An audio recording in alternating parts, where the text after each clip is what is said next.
Greetings, campers, political junkies, theater and film sluts, debauched kingsters, and anyone else I have forgotten to mention in this. Bienvenue. Welcome. Come on in. This is the world according to Yoni, and I'm not going to say what you expect me to say now. Ha ha ha ha.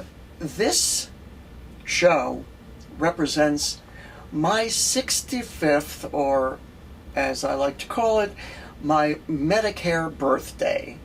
Yes, I am going to be 65 in a couple of days. Well, actually, by the time you're watching or listening to this, I probably will already be, God help us, 65.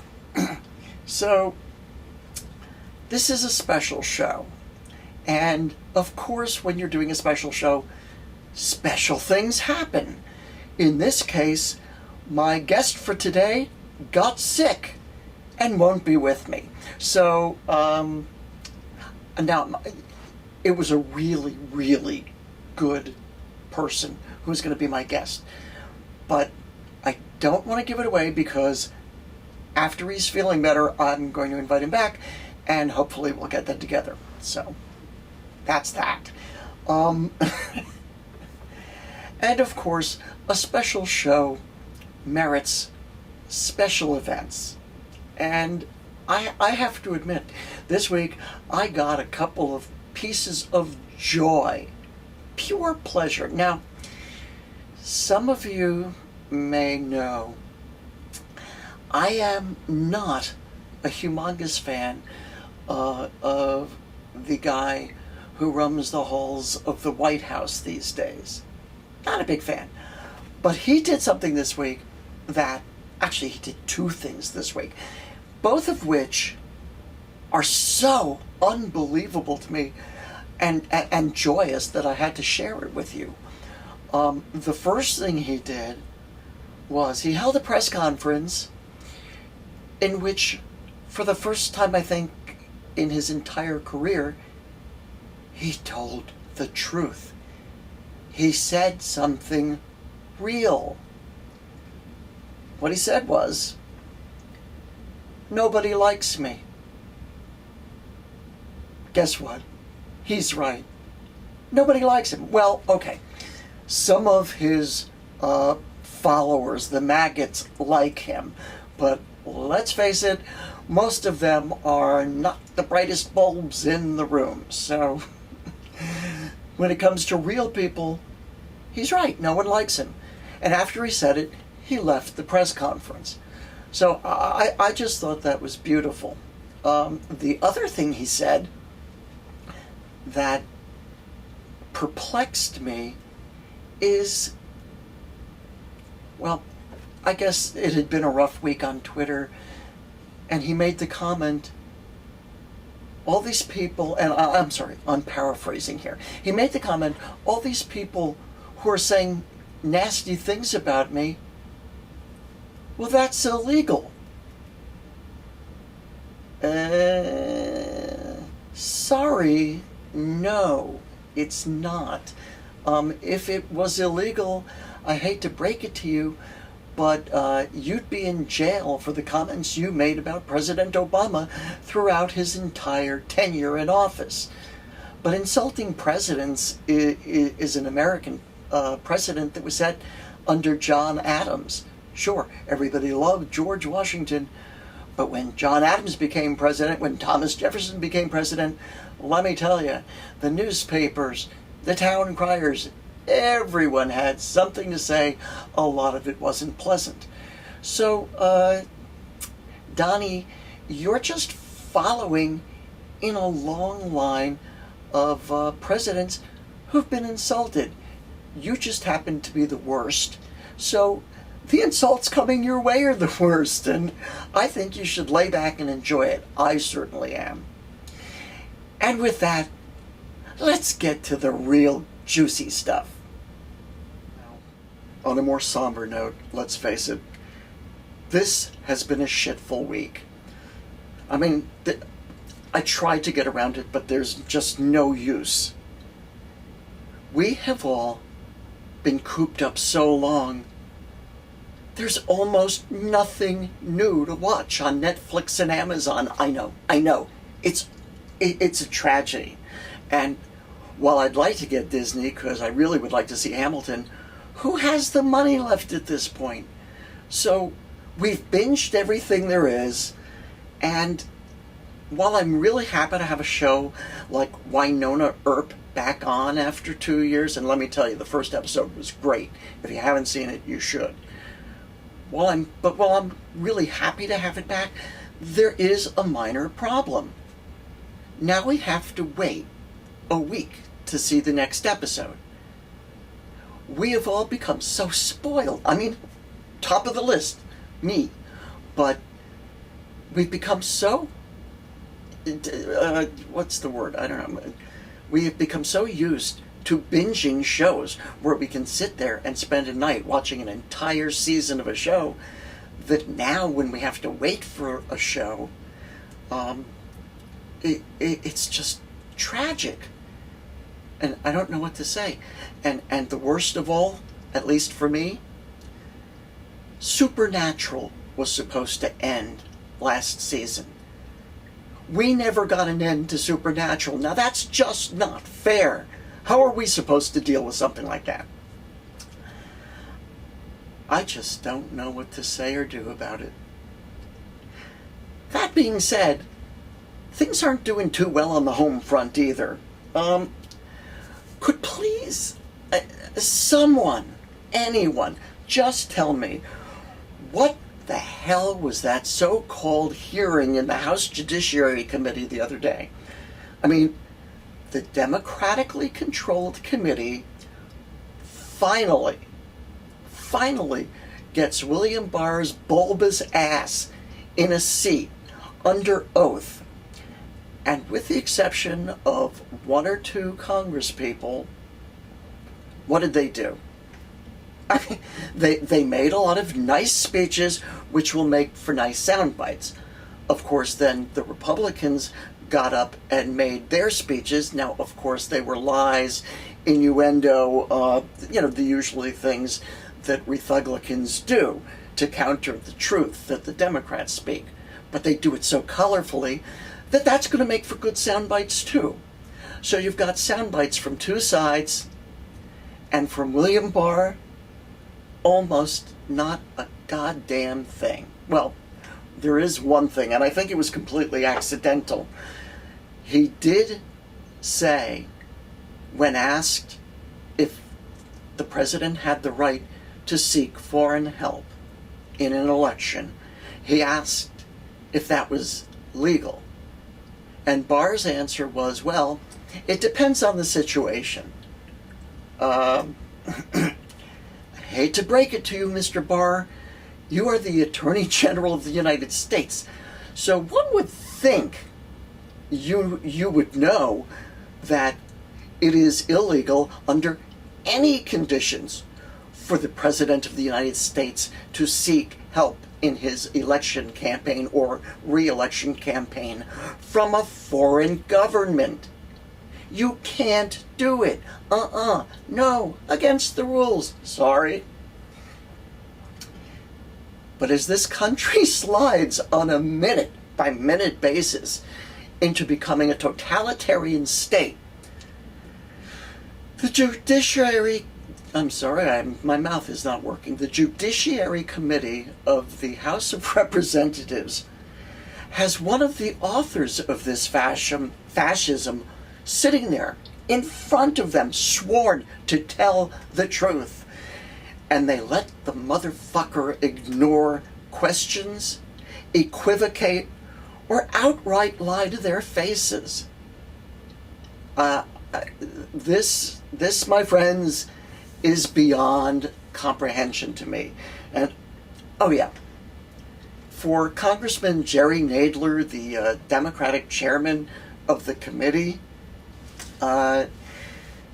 you and your folks may have asked diligent, pointed questions, to a criminal who should be behind bars, not only for breaking his oath of office on numerous occasions, but for, a minor trivial thing like trying to destroy our democracy on behalf of a criminal president working on behalf of a foreign government, that government being Vlad Putin's Russian government.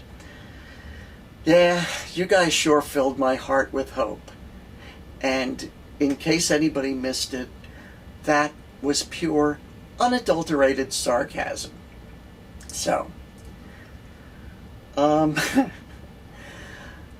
gonna say, it's hard to say this as an American. I don't like saying it, but I was thinking about it and I realized not since the British employed Hessian mercenaries during the Revolutionary War have American streets been lined with mercenaries attacking American citizens on a daily basis who are simply exercising their constitutional right to gather in peaceful protest.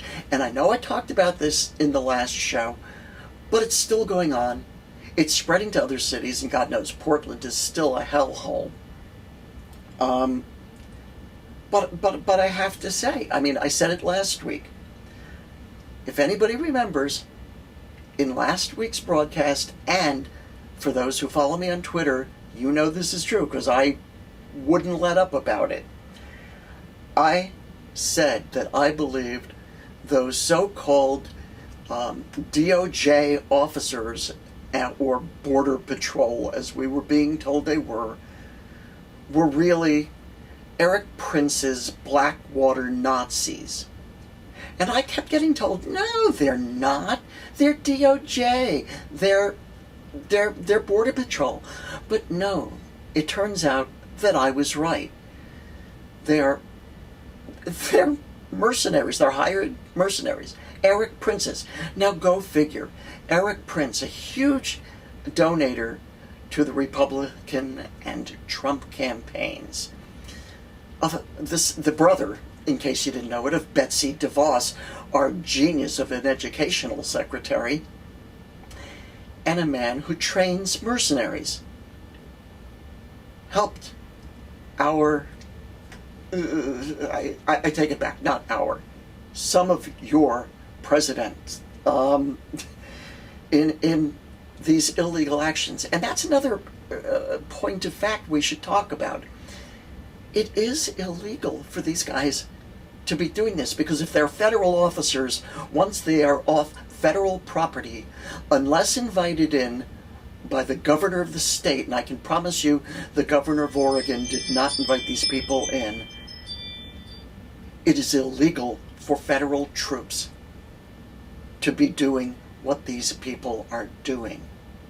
They should be sued, they should be jailed, and the fact that they are faceless because they wear masks, that when they have badges, they're phony badges, and they wear no name tags, should be an indication that someone up there knows something is wrong. These people are being paid at the expense of American taxpayers. That means you and I are paying for these people to commit acts of violence, to attack innocent, peaceful American citizens in their own streets. Now, people have been calling for the head of the acting secretary of the Department of Justice, I'm sorry.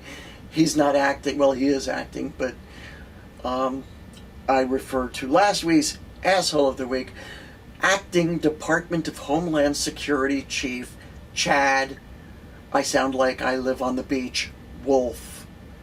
But the fact of the matter is, Wolf is nothing. Wolf is a toady. He's a hack. He's a guy who donated to the campaign, who was placed there to do what William Barr and Donnie Drumpf tell him to do. And that's it. That's all. He's there. Oh, and And for all the maggot assholes who have been rooting on this fascist uprising, hoping to see those lefties, and there are air quotes for those of you who are listening and not watching, whether they be moms, dads, 2-year-old children sitting on their father's shoulders, beaten, shot, whatever, by these paid for by our tax dollars stormtroopers, might I suggest that you all go fuck yourselves? I know that's not kind and it may be a bit extreme, but no, really, go fuck yourselves. And my crack a moment ago about the 2-year-old child, that really happened. The kid was sitting on daddy's shoulders at a peaceful protest in Long Beach, California, which you would think, Long Beach, well, there are a lot of liberals in Long Beach, and Gavin Newsom is supposed to be a liberal. Why would they be attacking people there? But no, this father had a gun stuck in his face, not 2 feet away, with his child on his shoulders. That kid must have looked real threatening to those people. How would you like to grow up with that as a memory? But I digress. Back to the maggots, these flaming assholes who are beyond brain dead. There are those who think I should feel sorry for them, but I can't. I don't, and I won't. Allow me, if you will, 2 examples. A group of right-wing AK-47 armed patriots, and once again, for those of you listening, air quotes, all wearing paramilitary gear, gathered for a photo op at a church. At this church, they were standing directly in front of a large, life-size, or bigger, probably bigger, statue of Jesus. All I can think is, it's probably a good thing these guys are too ignorant to know that Jesus was Jewish, or they'd probably have turned around and shot the shit out of that statue. And here's where the maggot mentality, and I know that's an oxymoron, I apologize. We'll just go with the emphasis on the moron part. This is where the mentality begins to enter the realm of surreal. Comic Jordan Klepper, shooting for The Daily Show, actually interviewed a number of Mango Mussolini's supporters. And the question he was asking them was, why do you support the tangerine turd? Here is my favorite response, the one that shows these people for exactly who and what they are. This gentleman told Mr. Klepper, quote, Barack Obama had a big part in 9/11. Never around, always on vacation. Holy Alaskan thunderfuck. These people are like the Darwin Awards on steroids. By the way, before I forget, I would like to thank my friend, actress, activist, chef, and host of the podcast COVID Kitchen, Debrianna Mancini, because she's the one who steered me to that video. And if you haven't watched her show, COVID Kitchen, consider this a commercial for it. She has great guests, great entertainment, and a lot of really good food. So, watch Deb's show. Meanwhile, the man behind all of it, assuming we don't count Vlad Putana, Jabba the Mango Hutt continues to slither around the White House, appointing, again and again, the most vile of his wealthy supporters to jobs that they're either not qualified for or put in a position to destroy the governmental service which they were supposedly installed to preside over. Let me give you an example. I love examples today. The Postal Service's new Postmaster General, Louis DeJoy. And why? Why, I hear you exclaim, was Mr. DeJoy appointed Postmaster General? Well, for one, the obvious. He's a huge, multi-million-dollar contributor to the Republican Party and to Mr. Twitler himself. That's number one. Number two is he is more than happy to enact the ignoramus in chief and Republican agenda to privatize the Postal Service of the United States, with step number one in the plan being slowing down postal deliveries. And why do they want to do this? Because they want to privatize the post office. They want someone, probably themselves, to make money off of it. So that is that. Oh, what is wrong with me? I almost forgot. For those of us who would like to vote by mail, that'll sure help, won't it? Slower delivery service of the post office, or just, fucking them up generally. Oh, wait, I forgot.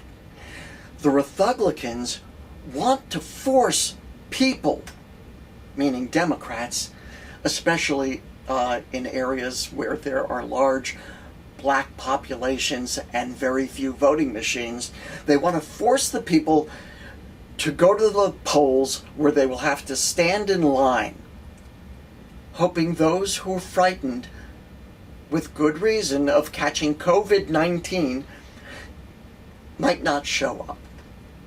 Go figure. On a positive note, Twitler did sign an executive order lowering drug prices, right? I mean, that's a good thing, isn't it? I had friends posting about it on Facebook and Twitter. Yay, team. Well, yeah. It's a good thing if you enjoy having smoke blown up your ass. The reality is, it's election year bullshit. What the order that Mr. Twitler signed basically says is pharmaceutical companies should, not must, should lower drug prices to those of foreign countries. Okay, that's possibly good. But here's the kicker. What happens if they don't do it? What great price will they pay for not obeying the ignoramus in chief's executive order? Well, if they don't lower drug prices within the next month, a committee will be formed to study the issue. That's it. A committee. Now, remember something, because this is important. Big Pharma's excuse for high drug prices in this country is all the money they have to spend on research and development. We have heard it time and again. Oh, our R&D prices are staggering. And if they actually bore the cost of that R&D, they might have a point. But guess who subsidizes the majority of the cost of research and development? You did. And me. Big Pharma is unbelievably subsidized by American taxpayer dollars. And even so, drug companies have been steadily raising drug prices over the last few years with absolutely no justification for doing so. Notice, as I have, your insurance company is still charging you the same price for your generic drug that they did when it was a name brand. Now, correct me if I'm wrong, but aren't generic drugs supposed to be cheaper? I mean, isn't that the whole point? We wait for them to happen? What changed? I mean, it's not like Big Pharma has huge production expenses or even developmental costs for drugs. No. All the drugs that are currently in broad service, well, we've already paid for that.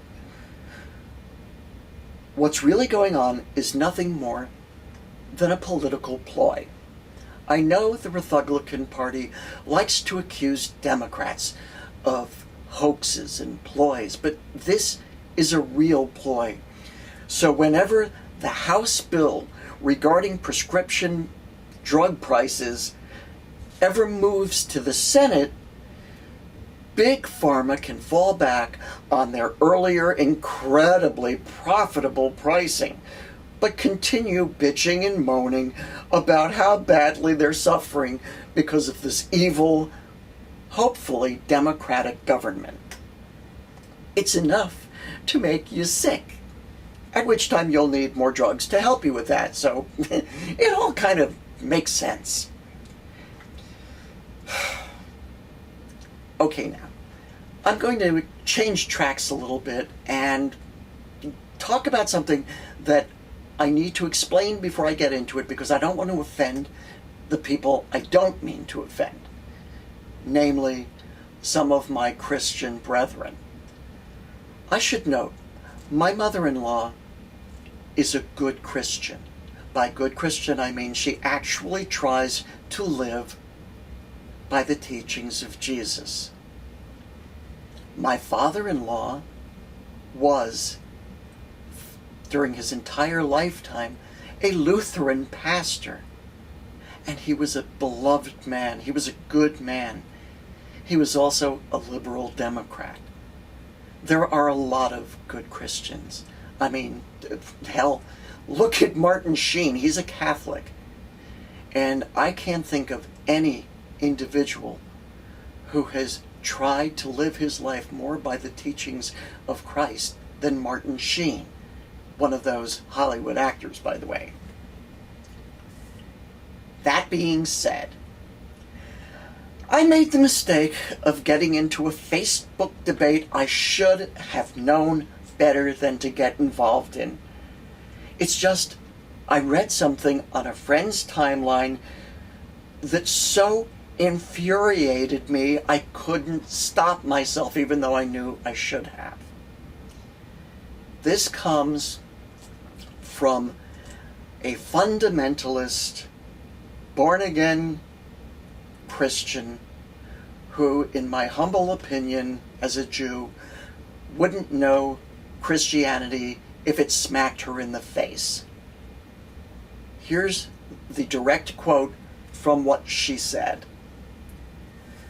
"I'm so confused that a Christian could support the Democratic Party of today.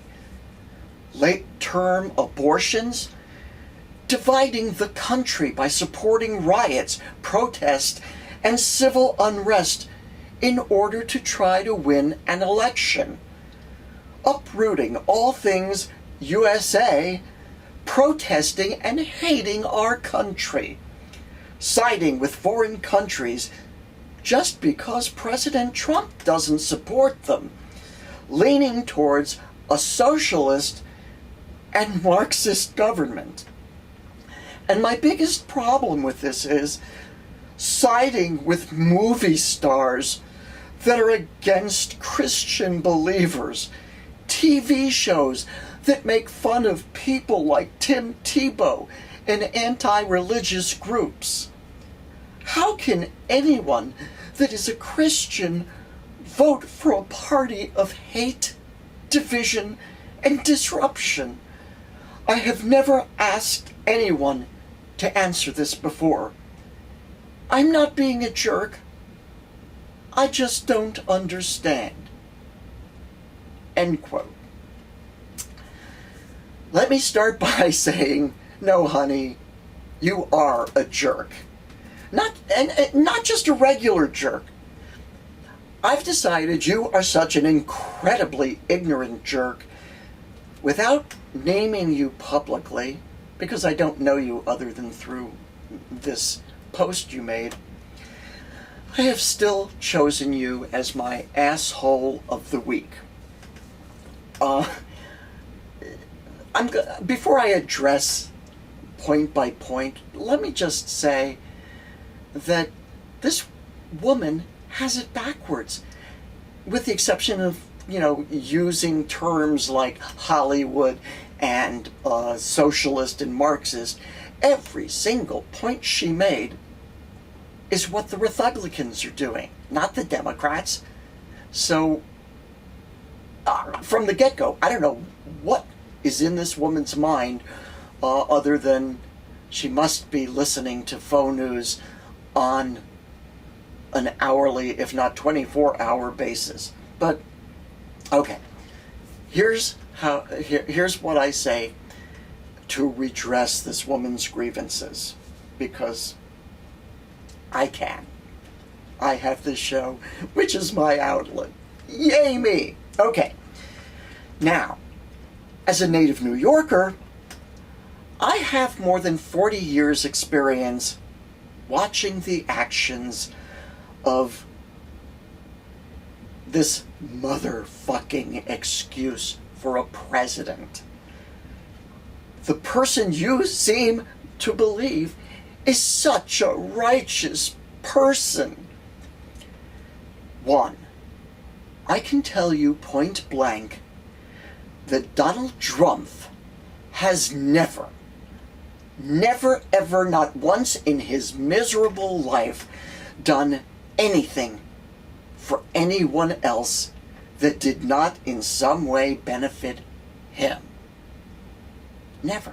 It's not who he is. Regarding the question of how and here we go with the air quotes again, real Christian could support the Democratic Party, allow me to turn that around and ask, how could anyone, especially someone calling themselves a Christian, support the Republican Party? Remember, this is a party of two faces. The one they use to sell the ignorant masses on voting for them. Lady, you are included in that group. By lying and telling you everything you want to hear. Feeding your fears, your hatred, your racism, your desperate need to have someone to look down on. Why? So you can feel better about yourself. Then there's the other face, the real face. The people who see their only responsibility as a party in taking care of the nation's wealthiest. Everyone else, including their own moronic voters, be damned. The late-term abortion thing. Okay, that issue is a phony Trojan horse issue created to stir up a controversy that does not exist. Kind of like voter fraud, if you remember that one, where the only cases identified and prosecuted were against Republicans, not Democrats. Democrats do not support late-term abortions. As a matter of fact, they don't support any abortions. They don't. That's a fact.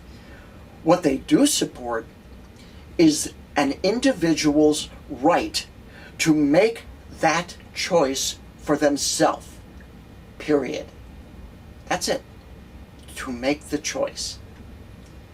And let's just for once try and stop using your religion as an excuse to scream about abortion. Because you know what? Go back and read the Bible. Jesus never said one fucking word about abortion. If your conscience says it's wrong, then don't have one. But just as no one has the right to foist their principles, beliefs, or religion on you, neither do you have the right to do that to others. And if I might ask a favor while you're at it, please take that big plank out of your eye.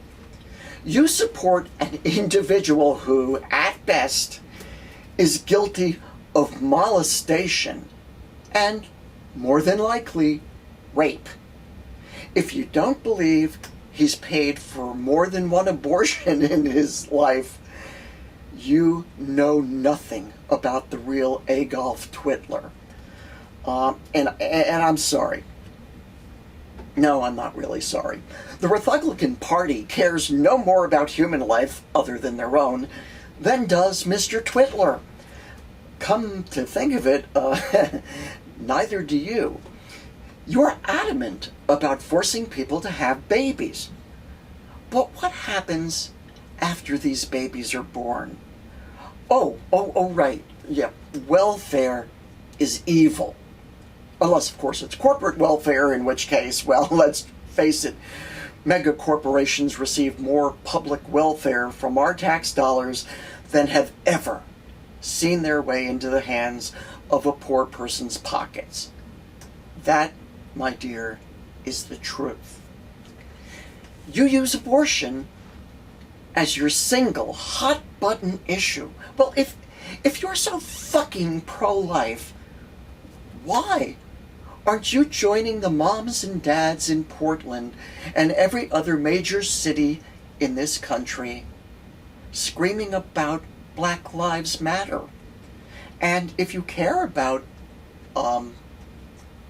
being pro-life so much, why aren't you raging about more than 150,000 dead Americans, most of whom would not have died if that righteous man you love so dearly had gotten off his fat, fucking, entitled ass and done something about it?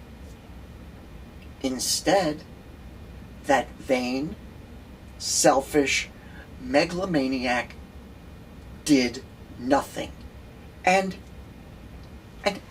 he's still doing nothing. Oh, wait, I'm sorry.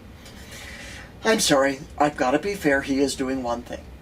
He does go golfing on the weekends, so hey, that must be saving nobody. And where is your outrage that the righteous one, God's chosen one, has still not uttered one word about his buddy, Vlad Putin on the Ritz, paying people to murder American soldiers serving in the Middle East? Don't they have a right to life?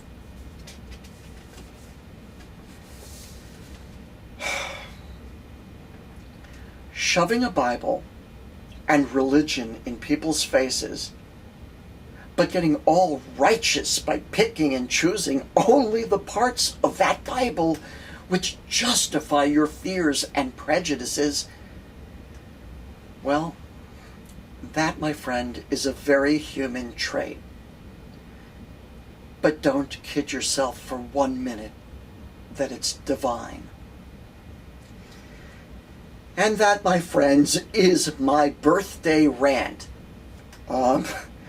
Thank you for joining me today on, as the great Tom Lehrer called it, the razor blade of life. On a happier note, at least for me, I hope you'll join me next week when my guests will be Sue Cohen and Karen Byrne, two women I am very proud to call my friends. You may not know them by their real names, but if you're a follower of the Stephanie Miller Show, as many of my watchers and listeners are, you'll know them better as Sue from Rockville and Karen in Chicago. They are both rather brilliant, outspoken women, and I am thrilled that they're going to be here with me, so yay that! Anyway, I will hopefully see you next time, and in the meantime, don't take any bullshit from anyone.